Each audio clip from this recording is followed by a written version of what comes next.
I think that was like a statement that like two things. Number one, I'm just trying things right now, see what works and see what doesn't work. And number two, I'm not afraid to bench you guys. Like if you guys don't play well under me, I'm not afraid to bench you, honestly.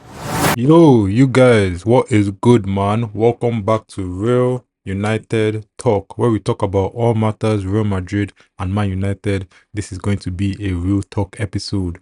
Guys, Xabi Alonso is getting ballsy, bro. Xabi Alonso is getting ballsy. If you watched the game yesterday against, what are the names again? I have to check what are the names. Well, of you, that's why I don't know the names. I can't pronounce it. But if you watch the game yesterday in La Liga, you see that Xabi Alonso made a big move, made multiple big moves in that game. Obviously, there was the biggest move in that game, which we'll talk about. But he made multiple big moves in that game. And they paid off. We ended up winning the game 3-0. It was more of like a dominant win and everything. Obviously, newly promoted side can't get too gassed, but at the same time, like you won at the end of the day. You can only face the challenges in front of you. But yeah, like I would give I would give a post game review, all of that. But honestly, we have to talk about those big decisions that Xabi Alonso made, man. Like honestly, like I saw it when I saw the lineup, I was shocked. Like I was shocked that it was not just one, it was like multiple. That's why I was shocked. And I was like, to do all of this at once was crazy. And I'm going to explain why I think Xabi Alonso did that and what that would like mean for the future. So in this game, we saw Xabi Alonso make three major changes, which was bringing in Dani Carvajal for Trent, bringing in Rudiger for Adam Militao, and bringing in Rodrigo for Vini. Also starting Mastantino for the first time as well. That was a big change. So we saw him make basically four major changes in this game, and all these changes were intense. Like like especially with like the big names that are kind of replacing. Maybe Brahim Diaz less so, but like dropping Trent Alexander-Arnold for Dani Carvajal, who is also a big name. I talked about him in the last episode. And dropping Vini for Rodrigo, who has basically not been getting any game time. Rodrigo, who was basically cast out of Real Madrid, he got game time and he started over Vini. And you look at those decisions that Xabi Alonso made, and what I'm thinking here is that I think that there's so much going on right now with Real Madrid, like in terms of players potentially leaving. Like I think, there's noise around Vini potentially leaving. There's noise around like Rodrigo potentially leaving. Those noises are louder. Um and you look at those situations, you're thinking, or the manager is thinking that, you know what, like things are not really working out right now. Like, so before all these players start leaving, before all these players full on just say, F this club, I'm not playing for this club anymore, let me actually try something. Let me actually see who works and who doesn't work, rather than like making like rash decisions. Because let's be real, as much as like he has played Rodrigo here and there, he hadn't really given Rodrigo a chance since he came. Like he hasn't really watched Rodrigo play since he came. So I feel like what he's thinking with Rodrigo now is that like he's watching, like now he watched the game against Osasuna, right? And he's thinking Vini and Mbappe are not working so well. Vini hasn't been playing so well so far.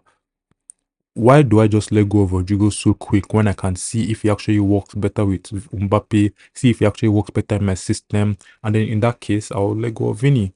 Like I think that that's the way he's thinking about it. The thing about this manager job and everything is that it comes with a lot of unpopular decisions. Like when I see Vini on the bench, for example, like I'm not happy, right? Like I'm not happy with that decision.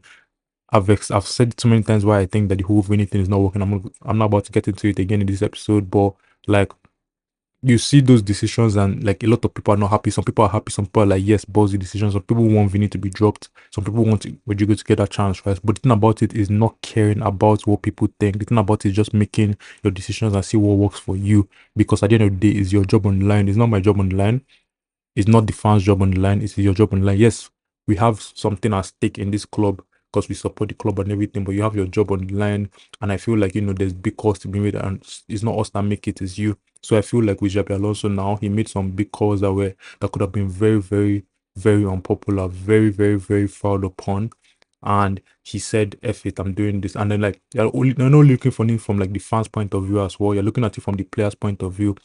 You're looking at it from Vini's point of view, from Trent's point of view, kind of like you're dropping like players who have big egos, players who know that are big players, and there's things that come with that, right? Like, the players can think, oh, right, this guy doesn't trust me. Like, should I start looking at another club kind of thing? Like, will this guy will drop me at any second, any time of the day? So do I start looking for another club?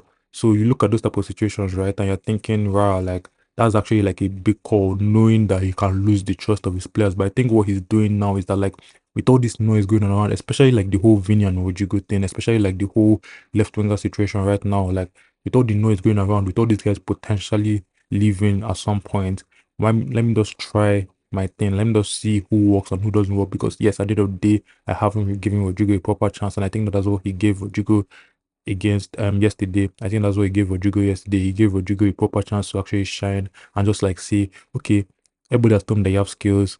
I've seen you before. I know you have skills. Display your skills. And Rodrigo had a decent game. He didn't have the brightest game, but he had a decent game. And I've always said this, that I think that Rodrigo and Mbappe work better than Vini and Mbappe. Rodrigo is not better than Vini. He's not a better player than Vini, but he does work well better with Mbappe because of his profile, because of the type of player that he is. He's not a type. He's not a Vini type that like likes to create or creates a lot for a traditional number nine. Like that's not the type of player that he is. Like he can, but that's not like his profile. His profile is more like keeping the ball to himself and all those like cutbacks and everything that Mbappe likes. That's actually what he's better at doing. Like he's better at, like close control situations where like you just kind of like interchange one two kind of thing with your player, and then when it's time to like give the ball into the box and everything, hold the ball, give like a cutback or something. I think that he's better in those situations. This is why I think he works better with Mbappe. I don't know if I explained that the best, but hopefully you understood what I'm saying. If you watch Rodrigo and he plays with Mbappe, if you watch Rodrigo period, I think that you see what I'm saying. But yeah, I think that he works better with Mbappe, and also like Rodrigo is more willing to like let things flow. Like Vini is more dominant. That's also why I think that Vini is the better player overall. That's why, like I've said it before, the whole mentality over talent thing. I think that Vini is a more dominant player. Like he's good to like impose himself in games and everything. So I feel like when you have those two guys, Vini and Mbappe, fighting for one position, kind of like fighting for space on the pitch and everything, such imposing players, such egotistical players, you're thinking, wow, like how is this going to work? But with a player like Rodrigo, who is more willing to like let Mbappe just like do his thing, like pass the ball to Mbappe, bro, do your thing. And when you're feeling like he pass me the ball kind of thing, when you have a player like that, you probably work well, but it will probably work better with a player like Mbappe, right? So I think that that's why Rodrigo and Mbappe work so well together. But overall, like Rodrigo hasn't been given a proper chance under Xabi Alonso, and now he got given a chance in that game. One game is not going to change Xabi Alonso's mind. One game is not going to cut it necessarily. And like I said, it was a decent game, but it wasn't the greatest game ever. But like at the same time, like we have to actually see what this now means for Rodrigo. Like, has he seen Rodrigo and be like, do I keep you? Do I start playing you more? Or has he seen Rodrigo and be like, okay, I've given you a chance, now it's time for you to go, kind of thing? That's one thing that we have to ask. But another thing that he did was drop Eder Militao to bench for Rudiger. That one is not too shocking because like Rudiger is a normal like starting guy. He hasn't really done anything to say, oh, I'm not really a starter. He was banned for the first La Liga game of the season, which is why he was not on the bench. I think got a red card at the end of last season or something. So he was suspended for this game, the first game. So that's why, but now he was available and he immediately took his place back. Obviously, I said in the last video that like it's interesting to see whether Eder Militao is going to be playing under over Rudiger. But now that Rudiger came back, it looks as if like he's the starter. Obviously, one game, right? Like Militao played one game, Rudiger played one game. You can't really tell. And this type of things they change. It depends on who's on form at the end of the day. So they kind of change. But it's actually interesting to see who'd be the partner for Dean Housen, because if anything is for sure is that Dean Housen is starting CB in under Xabi Alonso, if anything is for sure. So it just matters now who partners Dean Housen between Rudiger and Eder Militao. And that big call in this game was dropping Trent for Carvajal.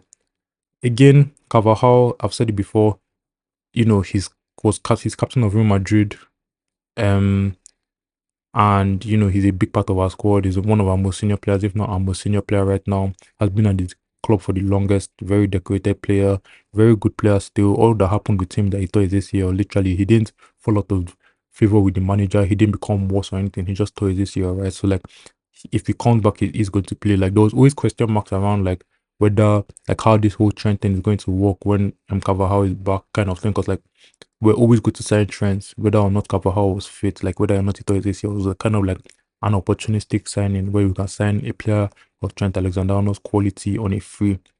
So we took our opportunity and we signed him. He's younger than Carvajal, like 6 years younger. So like, he's still kind of like our future in that aspect. Like, when Carvajal is getting older, Trent is still there to give us a few years. So you're looking at that situation and you're thinking, oh, how is it going to work? How cover how and Trent going to rotate? So I think it can work for I think can work because I don't think that Trent at the moment right now minds like being a rotational player. He's still kind of like adapting. Like if you can see it in Trent's game, he hasn't kind of imposed himself yet in the team. Like you saw how dominant he was at Liverpool. You saw he used to run games at Liverpool from right back. Can't really do that yet at Real Madrid. Obviously, he's around stars now. He's like the team is very star studded. It's hard for you to like kind of stand out when there's Mbappe, when there's Vini, all these guys on the pitch, right? But like you're actually watching the games and thinking, wow, like this guy is not playing the way he was playing for Liverpool in terms of like how dominant he was in games, in terms of how he was like dictating games, controlling games, all those passes from deep, all those crosses into the box. Like he hasn't really done that as much. So right now, I don't think that Trent really minds using this period to kind of like adapt and like, having a senior player like Carvajal kind of like show him the ropes, kind of like just teach him the culture, just like show him how to properly play right back for Real Madrid because Carvajal is a very good right back for Real Madrid. So show him how to properly play right back for Madrid kind of thing. I don't think that he minded too much. So we're going to see a good amount of that this season where Carvajal kind of plays over Trent. Trent's still going to get his game time. He's still going to get his game time, but I think that you're going to see Carvajal play over Trent. I think even maybe more time you might see Carvajal. The thing about it, the reason right now it still work is because Carvajal is still recovering from injury. So Trent does need to play and Carvajal does need his rest time. He can't play 90 minutes week in, week out kind of thing. So like Trent needs to play. Trent will probably even be starting Carvajal come on, maybe Carvajal will start trying to come on kind of thing. Both of them will be playing. So that kind of like complementing each other right now. Trent needs time to adapt, so Carvajal play. Carvajal needs time to recover, so Trent play. That kind of like complementing each other in that aspect. So I think that it actually works. So I don't think Trent's ego is going to be struck when he's sitting on the bench. I actually think that as much as he might not be happy, he'll be like he'll be like it won't be bad that like he's in this period to adapt and everything. And yeah, I think that situation is not there's no really I'm not really seeing problems with that situation. But the next one was Constantino starting this game. And obviously, Brahim Diaz started the game against Osasuna, and now Constantino started. Constantino obviously came on against Osasuna, and he had, like I said, he was bright in that game.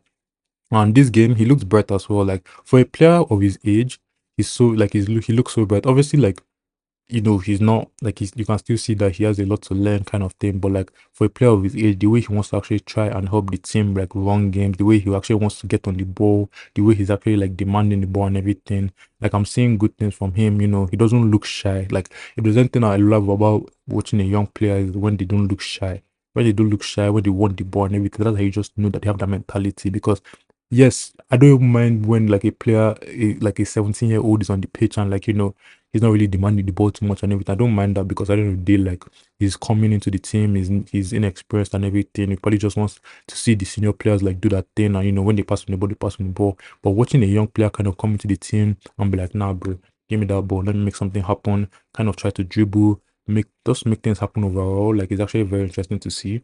And yeah, I like what I'm seeing from Constantino so far. I think he can actually be a very good player for Real Madrid. And like I said, like he can do something right now that would help him that even when Bellingham comes back, he'll still be getting game time. Because right now, there's that kind of like competition for like, oh, who's going to be the guy that plays, like is it going to be Brahim Diaz or Constantino, like in terms of like when Bellingham is not playing. And also like this 4-3-3 thing now, Bellingham can be playing in CM. So there's a potential open spot in that right wing, potentially, right? Like if you don't go back to the other formation, like there is a potential spot in that right wing that Brahim Diaz, if Rodrigo stays, Rodrigo and Constantino can fight for. So this is a period where, when there's so much uncertainty, this is actually the period for him to actually kind of like fight for his place in the team. Just shows Xabi Alonso that even if I'm not a starter, when it all comes down to it, like, I'm still like a good player and like, like I'm ready. Like I'm ready. Yeah, this is not one of them ones where like, I'm shy and everything. I'm ready. So yeah, I think Constantino's chances are looking good. I love Brahim Diaz. I would like Brahim Diaz to play, but at the same time, like whoever is better should play. I think that with decisions that Xabi Alonso made, I like it. I like that he was ballsy enough to make those decisions. I think that we see managers kind of like that kind of scared to strike players' ego, which you don't want a toxic dressing room because like when you start striking the biggest players' egos, like you're going to get like more of like a toxic dressing room. Maybe like they just don't respect you as much, and when those guys don't respect you, it just kind of spreads like that the biggest profiles in the dressing room, that the biggest names in the dressing room, media pressure, all these type of things. Like there's so many things that can affect that make a manager be like, I don't really want to like strike someone's ego right now. I don't want to, but like the fact that this guy is new, the fact that he's not even Carlo Ancelotti level in terms of like his experience in managing, and like he was able to do this in this game. Like I said, it's relegation. So I'm sorry, I'm newly promoted side, so it's not that deep that these players do not start like receipts a lot of times. But at the same time, like I think that was like a statement that like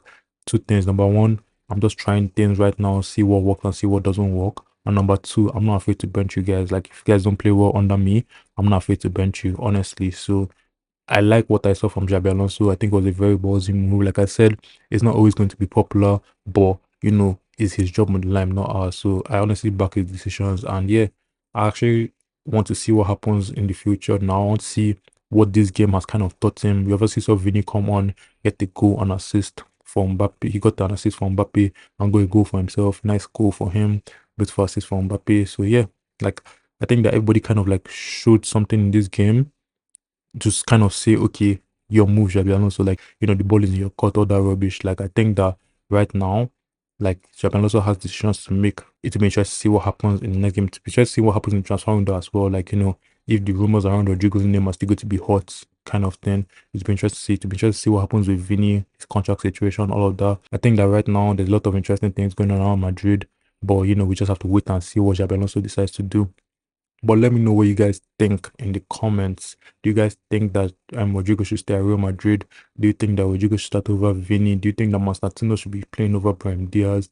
Do you think that Eder Militao or Rudiger should be playing next to Dean Housen? Do you think that Trent should be starting over Carvajal? Let me know all of that in the comments. And with that comes the end of this episode. Thank you guys again for tuning in. I really appreciate it. I'm going to try and stay consistent, keep on pushing out episodes, and I just hope to see you guys again next time. Safe.